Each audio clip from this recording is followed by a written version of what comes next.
Senator Elizabeth Warren has released a DNA test that provides strong evidence she had a Native American in her family tree dating back 6 to 10 generations, an unprecedented move by one of the top possible contenders for the 2020 Democratic nomination for president. Warren, whose claims to Native American blood have been mocked by President Trump and other Republicans, provided the test results to the Globe on Sunday in an effort to diffuse questions about her ancestry that have persisted for years. She planned an elaborate rollout Monday of the results as she aimed for widespread attention. The analysis of Warren's DNA was done by Carlos D. Bustamante, a Stanford University professor and expert in the field who won a 2010 MacArthur Fellowship, also known as a Genius Grant, for his work on tracking population migration via DNA analysis. He concluded that the vast majority of Warren's ancestry is European, but he added that the results strongly support the existence of an unadmixed Native American ancestor. Bustamante calculated that Warren's pure Native American ancestor appears in her family tree in the range of 6 to 10 generations ago. That timing fits Warren's family law, passed down during her Oklahoma upbringing, that her great-great-great-grandmother, O.C. Sarah Smith, was at least partially Native American. Smith was born in the late 1700s. She identified as white in historical documents, though at the time Indians faced discrimination, and Smith would have had strong incentives to call herself white if possible. The inherent imprecision of the 6-page DNA analysis could provide fodder for Warren's critics. If her great-great-great-grandmother was Native American, that puts her at 1/32nd American Indian. But the report includes the possibility that she's just 1/512th Native American if the ancestor is 10 generations back. Undergoing the test and releasing the results reveal how seriously Warren is taking the attacks from Trump, who has been able to effectively caricature and diminish his national foes via nicknames and conspiracy theories. Trump pushed then-President Barack Obama into releasing the long form of his birth certificate to prove what most knew was already true: he was born in America. The move is also another indication of how seriously Warren is considering running for president. And while it's unclear whether the test will convince Trump and his diehard supporters, Warren will be able to point to it with other, more open-minded voters. Once Obama produced his birth certificate in 2011, the racist birther movement, which thrived on the internet and was stoked by Trump, largely evaporated. Warren is seeking re-election in Massachusetts and is expected to easily win a second term. She has said that she will take a hard look at running for the Democratic nomination for president once the midterm elections are over. She's already released 10 years' worth of her tax returns and made her personal files available to the Boston Globe, showing that ethnicity was not a factor in her rise in law. By taking a DNA test, Warren is showing that if she runs for president, she plans to be a very different candidate than Hillary Clinton was. The 2016 Democratic nominee for president chafed at releasing personal information and was dogged throughout her campaign by her use of a private server while she was Secretary of State. Warren provided a sample of her DNA to a private lab in Georgia in August.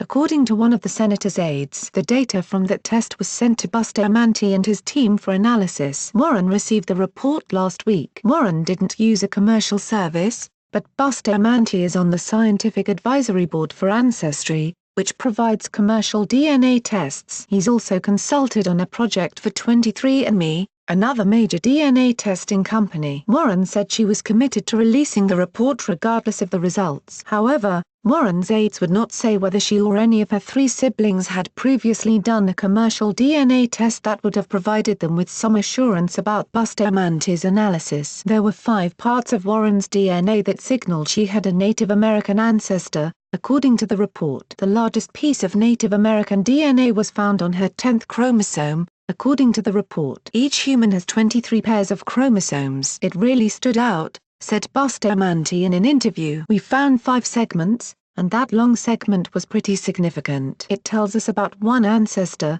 and we can't rule out more ancestors. He added, we are confident it is not an error. Detecting DNA for Native Americans is particularly tricky because there is an absence of Native American DNA available for comparison. This is in part because Native American leaders have asked tribal members not to participate in genetic databases. The tribes have felt they have been exploited, explained Lawrence Brody, a senior investigator with the Medical Genomics and Metabolic Genetics branch at the National Institutes of Health. The amount of genetic data that is available from Native Americans is sparse. To make up for the dearth of Native American DNA, Bustamante used samples from Mexico, Peru, and Colombia to stand in for Native American. That's because scientists believe that the groups Americans refer to as Native American came to this land via the Bering Strait about 12,000 years ago and settled in what's now America but also migrated further south. His report explained that the use of reference populations whose genetic material has been fully sequenced was designed for maximal accuracy. Bustamante said he can tease out the markers that these South Americans would have in common with Native Americans on the North American continent.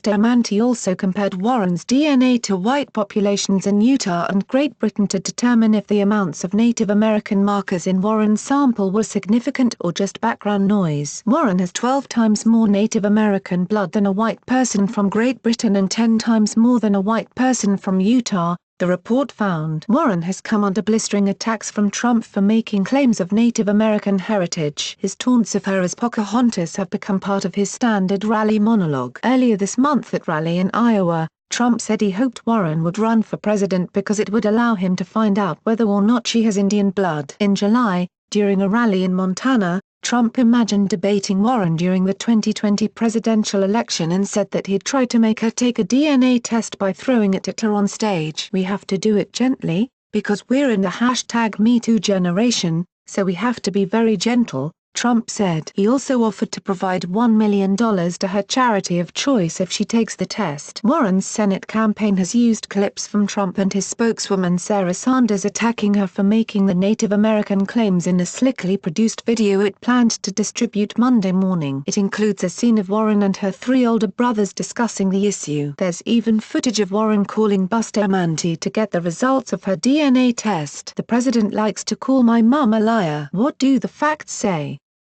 asks Warren, sitting at a desk behind a Macintosh laptop. "The facts suggest that you absolutely have Native American ancestry in your pedigree," replies Bustamante, who was also captured on film by Warren's team. Bustamante is considered one of the leading DNA analysts in the world. When several DNA experts were asked by the Globe, earlier this year, how they'd recommend Warren go about taking a DNA test, his name came up repeatedly. He has never donated to Warren's campaigns. A different California professor with the same name donated $200 to Obama in 2008. Federal records show questions over Warren's ethnicity have dogged her since her 2012 Senate campaign. That's when GOP operatives found archival stories in the Harvard Crimson of a Harvard Law School spokesman referring to her as a Native American as a way to show the school had a diverse faculty. During her academic career as a law professor, she had her ethnicity changed from white to Native American at the University of Pennsylvania Law School, where she taught from 1987 to 1995, and at Harvard University Law School, where she was a tenured faculty member starting in 1995. She was a visiting professor at Harvard during the 1992 to 1993 academic year. In an interview with the Globe published last month, Warren explained that she identified herself as Native American in the late 1980s and early 1990s as many of the matriarchs of her family were dying and she began to feel that her family's stories and history were becoming lost. Ivy League universities, like the ones where Warren taught, were under great pressure to show they had diverse staffs. The University of Pennsylvania filled out a document explaining why it hired a white woman over minority candidates, clear evidence it didn't view her as a Native American addition. And the Globe interviewed 31 Harvard Law School faculty members who voted on her appointment there, and all said her heritage was not a factor. Thanks Annie Linsky for help with this report. Thanks for watching. What did you think of this video?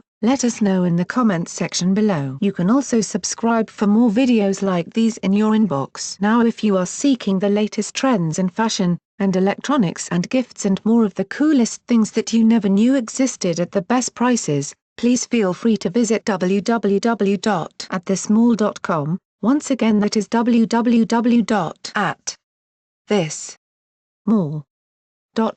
Share this video with your friends and family. Since you're watching, we have a small favor to ask. More people are viewing our videos more than ever, but advertising revenues across the media are falling fast. And unlike many news organizations, we haven't put up a paywall. We want to keep our journalism as open as we can, so you can see why we need to ask for your help. Our videos and reports takes a lot of time, money and hard work to produce. Our investigative reporting uncovers unethical behavior and social injustice that helps to hold governments, companies and individuals to account. Through this we can, together, create meaningful change in the world. We do it because we believe our perspective matters, because it might well be your perspective too. For as little as $1, you can support us, and it only takes a minute. Thank you. Like and share this video on Facebook and Twitter if you agree. Don't forget to support this channel by clicking on the donation link down below and subscribing so you never miss any of our trending reports. What do you think about this video? Scroll down to comment below. Now if you are seeking the truth or guidance or need a prayer request or studies,